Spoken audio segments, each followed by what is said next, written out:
11 सालों के बाद सेंटर ने इस बार डेटा रिलीज किया है all India house hold consumption expenditure सर्वे का।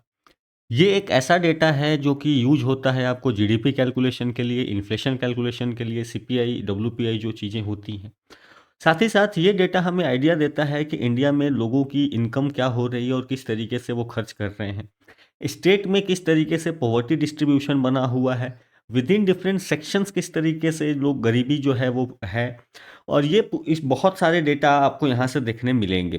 तो इसको हम समझने का प्रयास करेंगे एग्जाम पर्सपेक्टिव से भी कि किस तरीके से ये रिपोर्ट हमारे लिए इम्पोर्टेंट है। यहाँ पे डायरेक्टली और इनडायरेक्टली आपको बहुत जगह क्वेश्चंस में मदद मिल जाएगी अगर इस डेटा को आप साइट करते हैं कहीं पे, क्योंकि ये गवर्नमेंट का डेटा होता है।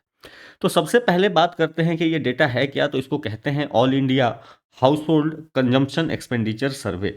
तो नाम याद रखेंगे, all India house hold consumption expenditure सर्वे।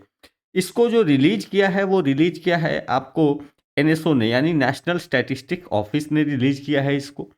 ये जो है आपको डेटा कलेक्ट करी गई थी अगस्त 2022 से लेकर के आपको जुलाई 23 तक। इस सर्वे की बात करें तो ये 5 सालों पे ये सर्वे किया जाता है। लास्ट जो सर्वे हुआ था वो आपको 2017-18 में हुआ था, बट 17-18 का डेटा आपको रिलीज नहीं किया गया था। कारण ये था कि गवर्नमेंट ने बताया कि भाई डेटा क्वालिटी को लेकर के कुछ इश्यूज हैं, क्योंकि उसी टाइम जस्ट कुछ थोड़ा दिन पहले आपको डिमोनिटाइजेशन का प्रोसेस हुआ था, आपको जीएसटी लागू करी गई थी और इसके वजह से रिलीज नहीं किया गया था। तो जो पुराना डेटा हमारे पास अवेलेबल था वो 2011-12 का डेटा था जो 2013 में आपको रिलीज किया गया था। अब बात करते हैं, पहली चीज आप ये क्लियर रखें, ये सर्वे नहीं है।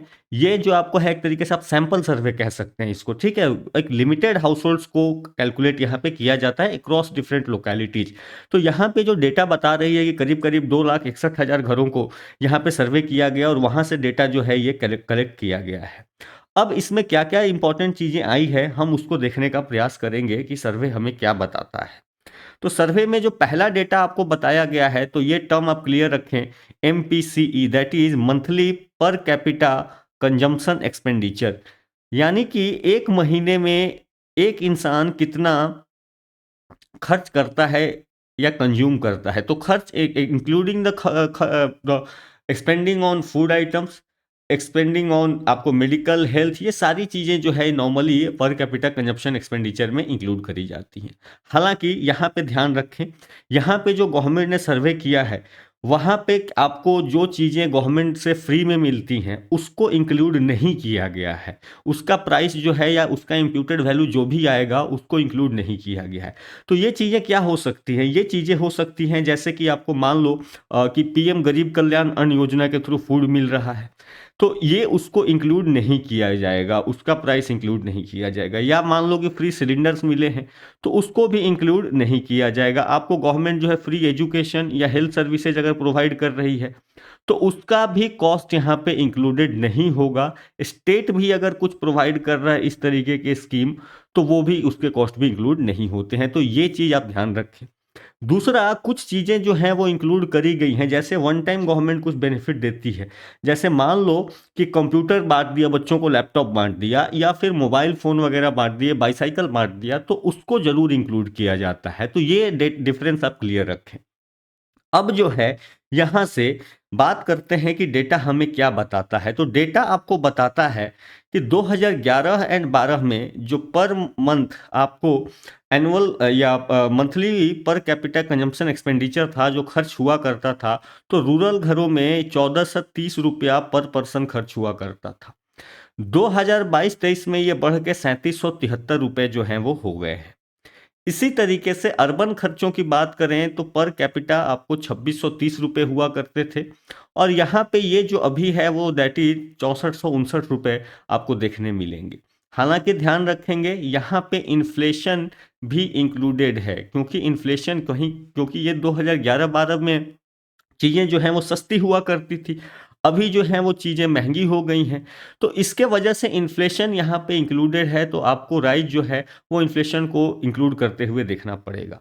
अगर आप चीज़ों को 2011-12 के प्राइस पे ही कैलकुलेट करेंगे, अगर 2011-12 के प्राइस पे कि आज जो चीज़ आपको मिल्क मान लो 40 रुपये केजी मिल रही है, तो उस टाइम में अगर 20 रुपये मिलती थी तो उसका प्राइस घटा के हम 20 रुपये कर दें, तो ये डेटा क्या हो जाता है, एट 12 प्राइसेस, ठीक है। तो अगर उस प्राइस पे कैलकुलेट करें हम, इन्फ्लेशन को फैक्टर आउट कर दें, तो ये कंजम्पशन फिर भी बढ़ के आपको रूरल एरियाज के लिए 2054 रुपये हो रहे हैं और यहाँ पे अर्बन एरिया के 3544 रुपये हो रहे हैं, ठीक है। यानी कि 2011-12 के प्राइसेस पे ही आज भी सामान मिलते तो अब जो है पर हाउस होल्ड इतना रुपए खर्च कर रहा है और अर्बन एरिया में पर हाउस होल्ड इतना खर्च कर रहा है। तो ये जो पहला डेटा आपके इंपॉर्टेंट है, कहने का मतलब इंडियंस की स्पेंडिंग जो है on consumption that is rising. तो कंजम्पशन जो है वो बढ़ रहा है, ये सबसे बड़ा इम्पैक्ट है। अब कंजम्पशन बढ़ रहा है तो ये कहीं ना कहीं इनडायरेक्टली एक चीज़ बताता है कि लोगों के पास या तो इनकम बढ़ रही है, क्योंकि इनकम नहीं बढ़ रही होती तो कंजम्पशन नहीं बढ़ता। अगर हम इन्फ्लेशन को करते तो चलो मान लेते कि भाई चलो क्योंकि हमने इन्फ्लेशन को ले लिया तो चीज़ें ही महंगी हो गई हैं, बट ओवरऑल अगर आप उस रेट पे भी कंपेयर करेंगे 11-12 के रेट पे, तो उस हिसाब से भी आपको दिखेगा कि लोग जो है ज़्यादा खर्च, स्पेंडिंग ज़्यादा कर रहे हैं। इसके अलावा एक चीज जो यहाँ से और इम्पॉर्टेंट है वो है कि आपको देखेंगे कि difference between rural and urban, urban जो है आपको वो कम होता हुआ दिखेगा। तो पहले अर्बन एंड रूरल के बीच में जो डिफरेंस हुआ करता था तो 2004-05 में ये 90% तक हुआ करता था। यानी कि आप देखिए कि 580 रुपये अगर रूरल हाउस होल्ड का कॉस्ट है तो 1105 रुपये जो है ये करीब करीब डबल के आसपास जो है 90% ज़्यादा आपको अर्बन हुआ करता था। ये अब डिक्लाइन आपको दिखेगा, ये धीरे धीरे 90, 88, 83 और अभी इस सर्वे बता रहा है कि 70% के आसपास जो है, यानी कि गांवों के मुकाबले शहरों में रहना, गांवों में अगर आप 100 रुपए में रह लेते हैं तो शहरों में आपका जो खर्चा होगा वो करीब करीब 170 रुपए होगा। तो ये आपको डेटा बताता है यहाँ से। तो ये भी इंपॉर्टेंट है कि the gap between the urban and the rural expenditure is declining, ये एक इंपॉर्टेंट फैक्टर जो है ये अपने आप को हमें कंक्लूड करना है।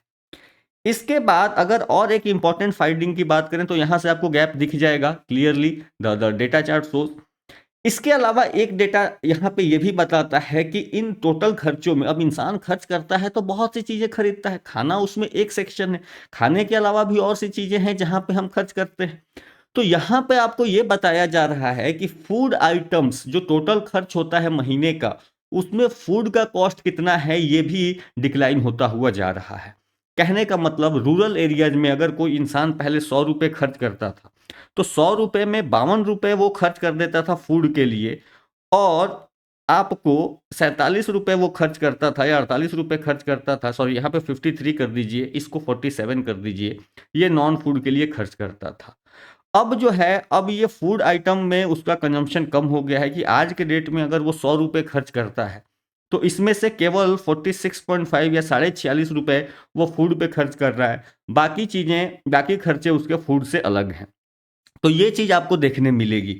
अच्छा, इसके बाद यहीं पे अगर आप अर्बन एरिया की बात करेंगे तो अर्बन एरिया में फूड पे जो कॉस्ट है आउट ऑफ 100 रुपीज ये 42 रुपीज है, एंड आपको नॉन फूड पे जो खर्च है वो 57.5 हुआ करती थी। अभी ये फूड पे कॉस्ट घट के 39 पहुंच चुका है और यहाँ पे भी आपको इंक्रीज होते हुए दिखेगा। अब आपको लगेगा कि भाई ऐसा है क्या कि गांवों में ज़्यादा खर्च हो रहा है, गांवों में लोग फूड पे ज़्यादा खर्च कर रहे हैं क्या? तो ध्यान रखें, गांवों में फूड पे ज़्यादा खर्च नहीं हो रहा है, क्योंकि नॉर्मली होनी भी नहीं चाहिए, क्योंकि गांवों में नॉर्मली फूड जो है, जो लोग खेती, कम से कम किसान लोग हैं, उनको तो फूड ज़्यादा नहीं खरीदना पड़ता। लेकिन यहाँ पे ये जो है ये ओवरऑल की बात हो रही है, तो क्योंकि शहरों में लोगों का ओवरऑल खर्च ही ज़्यादा है, इसीलिए आपको ये नंबर जो है आपको केवल फूड आइटम का परसेंटेज आपको कम दिखेगा। तो सो इसमें आप कंफ्यूज ना हो। अब बात करते हैं कि यहाँ पे जो आपको डेटा दिया गया है तो वही डेटा आपको फिर से इसी दूसरे फॉर्म में जो गिवन है कि भाई शेयर कितना हो गया है। तो फूड का शेयर जो है अभी रूरल एरिया में आपको 46% एंड नॉन फूड आइटम का शेयर जो है वो 54% जो है वो बढ़ गया है। शहरों में भी आपको ये देखने मिलेगा। ठीक है, तो एवरेज के हिसाब से कंपेयर करेंगे तो आपको दिख जाएगा कि कितना जो है गाँवों में फूड पे खर्च हो रहा है और कितना नॉन फूड आइटम्स पे खर्च हो रहा है।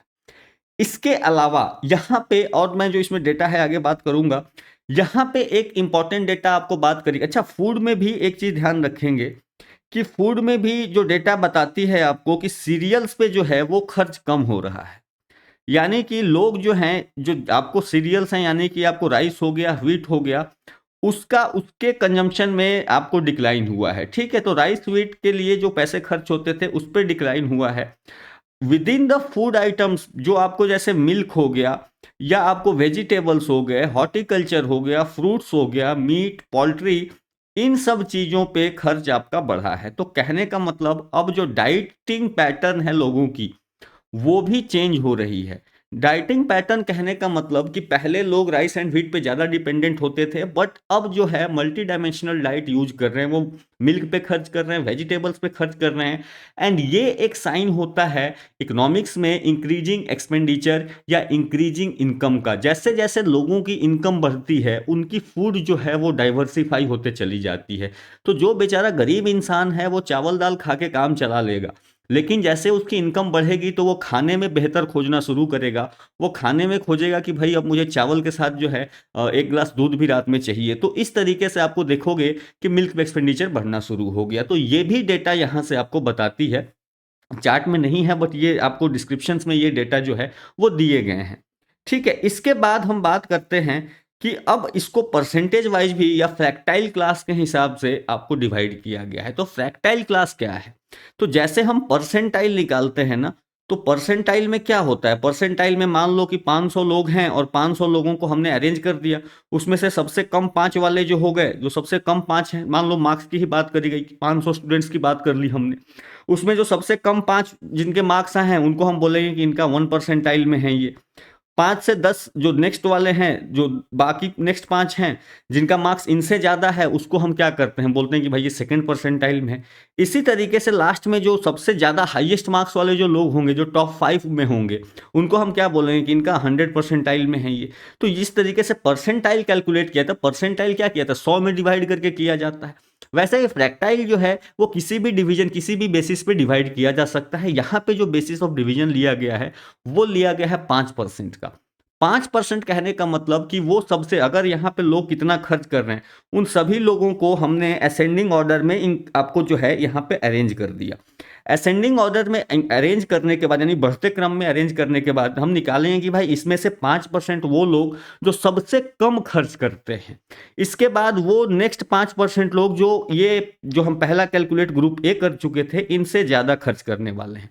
इसी तरीके से लास्ट में हम निकालेंगे कि सबसे ज़्यादा खर्च करने वाले 5% लोग जो हैं वो कौन हैं। तो यहाँ पे अगर आप देखोगे तो ये भी दिखेगा कि जो लोवेस्ट फैक्टाइल के लोग हैं, तो सबसे जो कम खर्च हो रहा है जिनका, वो भी अगर आप देखोगे तो वो भी आपको बढ़ता हुआ दिखेगा। रूरल में 1373 दिखेगा, अर्बन में 2001 रुपये दिखेंगे। इसी तरीके से जो नेक्स्ट ग्रुप में लोग हैं 1782 एंड 2607 दिखेंगे। जो हाईएस्ट लेवल पे हैं, जो सबसे ज़्यादा खर्च कर रहे हैं, वो मंथली आपको दिखेगा जो 95 यानी टॉप 5% में जो लोग हैं, इंडिया की पॉपुलेशन जो टॉप 5% खर्च करने वाली है, वो रूरल में पर कैपिटा 10,000 रुपये खर्च कर रहे हैं मंथली।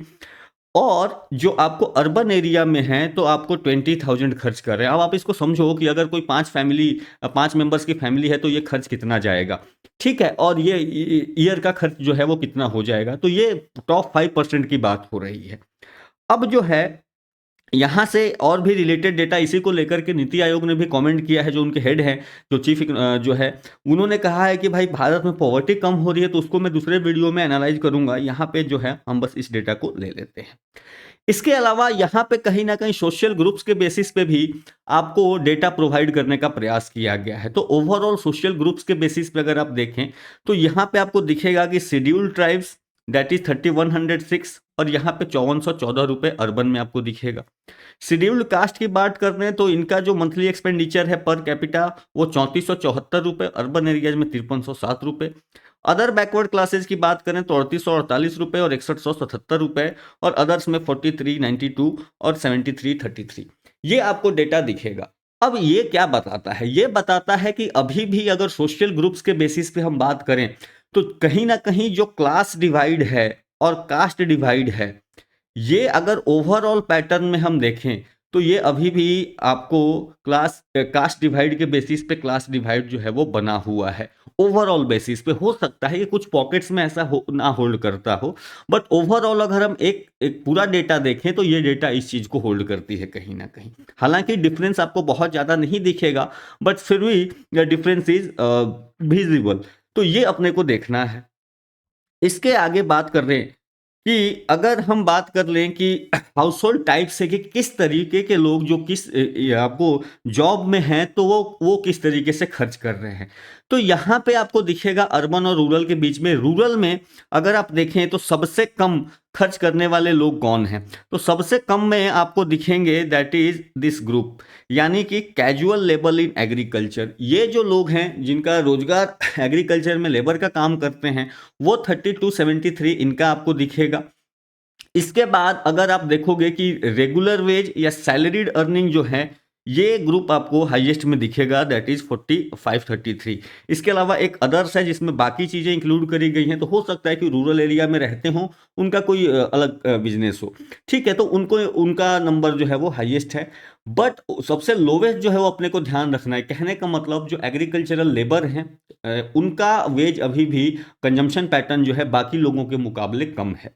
इसके अलावा अगर आप सेल्फ एम्प्लॉयड देखें इन एग्रीकल्चर, ये नंबर भी आपको कम दिखेगा, ठीक है, तो self employed in agriculture, regular wage as salaried earning in agriculture, ये नंबर्स आपको कम दिखेंगे, ठीक है, यानी कहने का मतलब एग्रीकल्चर से जुड़े हुए लोग जो है वो आपको बहुत कम। अब यहाँ पे self employed in non agriculture जो है ये आपको ज़्यादा दिखेंगे, यानी बिजनेस वाले जो लोग हैं वो ज़्यादा दिखेंगे, ठीक है। ये सारी चीज़ें जो है डेटा आपको रूरल में बताती है। इसी तरीके से अर्बन की अगर बात करें तो अर्बन में फिर से आपको जो सबसे लोअर दिखेगा that is the casual labour. तो जो भी कैजुअल लेबर का काम करते हैं, हो सकता है रेगुलर उनको वर्क ना मिलती हो, तो इस तरीके के जो लोग हैं उनकी सबसे कम है। और सेल्फ एम्प्लॉयड जो है यहाँ पे 6067 रुपये इनका दिखेगा। अब देखो सेल्फ एम्प्लॉयड बहुत बड़ा है, अब कोई रिक्शा भी चला रहा है तो वो कहीं ना कहीं सेल्फ एम्प्लॉयड में आ जाएगा, या पान की दुकान खोल के बैठा है तो it is also a self employed. तो ये आपको डेटा इस तरीके से कंसीडर करनी है, या किसी ने दुकान, बड़ी दुकान भी वो चला रहा है तो सेल्फ एम्प्लॉयड कर रहा है, तो ये अपने को देखना है। रेगुलर वेज या सैलरीड अर्निंग में वो लोग हैं जो प्रोफेशंस में हैं या उनके उनके पास रेगुलर जॉब है, कहीं कंपनी में जॉब करते हैं, फॉर्मल सेक्टर में करते हैं, या फिर उनके पास कम से कम रेगुलर मंथली इनकी इनकम उनकी आती रहती है, तो ये आपको सबसे हाईएस्ट में दिखेंगे। अदर्स जो हैं, अदर प्रोफेशन वाले लोग जो हैं, ये सबसे हाईएस्ट दिखेगा। तो लोअर हमें यहाँ पे कंसिडर करना है कि दोनों ही जगहों पे जो कैजुअल लेबर है ये स्थिति आपको लोअर की बनी हुई है, ये डेटा अपने को यहाँ से उठाना है। इसके बाद अगर बात करें स्टेट वाइज, तो स्टेट में भी आपको वेरिएशन बहुत ही ज़्यादा दिखेगा। तो ऑल इंडिया लेवल पे ठीक है कि 3773 रूरल है और अर्बन जो है 6459 है, बट आप देखें कुछ स्टेट्स को, जैसे आप देखिए छत्तीसगढ़ को, आप देखिए यहाँ पे झारखंड को, इस तरीके के जो स्टेट्स हैं। अब छत्तीसगढ़ का देखोगे तो 2466 जो है इनका रूरल कंजम्पशन एक्सपेंडिचर पर महीने का है, पर हाउस पर कैपिटा। वहीं पे झारखंड का देखोगे तो आपको दिखेगा 2763, और ये ऑल इंडिया एवरेज से भी कम है। तो अगर आप इस चार्ट पे देखना चाहें तो चार्ट पे आप देख सकते हैं कि भाई किन किन स्टेट्स के ऑल इंडिया एवरेज से कम है, ठीक है। तो बिहार जैसे राज्य आपको आसपास दिखेंगे, बट फिर भी आपको ओवरऑल एवरेज से जो इंडिया का एवरेज है उससे कम दिखेंगे। वेस्ट बंगाल, यूपी, इस तरीके के जो स्टेट्स हैं ये आपको कम दिखेंगे। वहीं पे दूसरी तरफ अगर आप देखें स्टेट्स लाइक सिक्किम, तो सिक्किम का देखें, ये सिक्किम का इंडिया का जो नॉर्मल अर्बन एरिया का एक्सपेंडिचर है उससे भी ज़्यादा सिक्किम का रूरल इंडिया का एक्सपेंडिचर है। इसी तरीके से आप चंडीगढ़ का देख सकते हैं, हालांकि इनकी पॉपुलेशन इस रीजन में कम होगी, चंडीगढ़ हो गया, आपको अंडमान एंड निकोबार हो गए, तो यहाँ पे आपको जो रेशियो है ये आपको ऑल इंडिया के अर्बन से भी ज़्यादा दिखेगा। अगर इन्हीं के आप अर्बन एरियाज की बात कर ले तो आप देखिए कि चंडीगढ़ के अर्बन एरिया की per capita monthly per capita consumption expenditure is too much high. इसके अलावा सिक्किम का देखें तो 12,105 जो है ये दिखेगा। तो इस तरीके का डेटा अपने को देखना है। वहीं पे आप देखिए कि जो ऐसे बहुत सारे स्टेट्स हैं जिनका अर्बन एरिया का कॉस्ट भी आपको दूसरे के रूरल एरिया से कम है, तो ये सारे डेटा आप यहाँ से चाहें तो एनालाइज कर सकते हैं। सो ये ओवरऑल जो है डिस्कशन हमने, ये हमको बताता है कि स्टेट लेवल पे अभी भी वेरिएशन जो है वो काफ़ी ज़्यादा है, ठीक है, वो भी with in the rural and urban तो है ही, बट स्टेट लेवल पे भी वेरिएशन। और अगर इसको आप ब्रॉडली देखना चाहें तो नॉर्थ एंड साउथ के बेसिस पे ही देख सकते हैं, उस बेसिस पे भी अगर आप चाहें तो कैलकुलेट कर सकते हैं। So this was the overall data जो मुझे लगा कि एग्जाम पर्सपेक्टिव में हम इसका कहीं ना कहीं यूज कर सकते हैं, तो वो मैंने आपको दिखाने का प्रयास किया। अब इसके आगे लेकर के कि जो डेटा आया है उस पर नीति आयोग के जो हेड हैं उन्होंने बताया है कुछ, और साथ ही साथ हुआ है कि क्या हम चेंज करेंगे जो हमारा सीपीआई इन्फ्लेशन टारगेटिंग होता है, तो उसको हम देखेंगे अगले वीडियो में। यहाँ पे आप मुझे फॉलो कर सकते हैं ऑन द टेलीग्राम चैनल, तो आपको पीडीएफ मिल जाएंगी। साथ ही साथ you can also follow us on social media handles. तो इस तरीके के वीडियो हम आपके लिए लेके आते रहेंगे, एंड आई होप कि आपको क्या डेटा, क्या ये सर्वे में क्या था रिपोर्ट में, ये आपको समझ में आया होगा। So thank you, have a good day and keep